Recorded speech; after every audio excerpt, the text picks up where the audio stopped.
আসসালামু আলাইকুম রহমতুল্লাহি ওয়া বারাকাতুহু। গতকালকে ভারতে বিমান দুর্ঘটনা 241 জন মানুষ নিহত হয়েছে। শুধুমাত্র একটা মানুষ বেঁচে আছেন।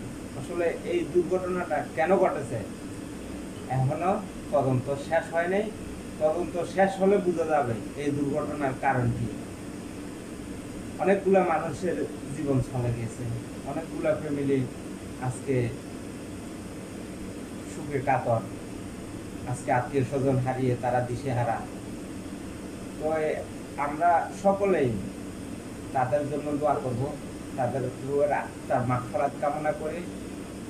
তাদেরকে যেহেতু সৃষ্টিকর্তা তাদেরকে মাফ করে দেয়।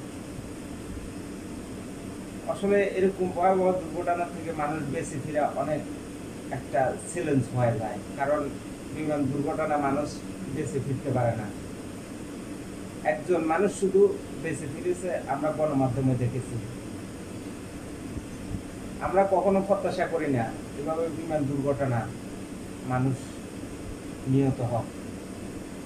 তো এই মহান আল্লাহ চেয়েছে ঠিক এভাবে ঘটনাটা ঘটেছে, এখানে কারো দোষ নেই।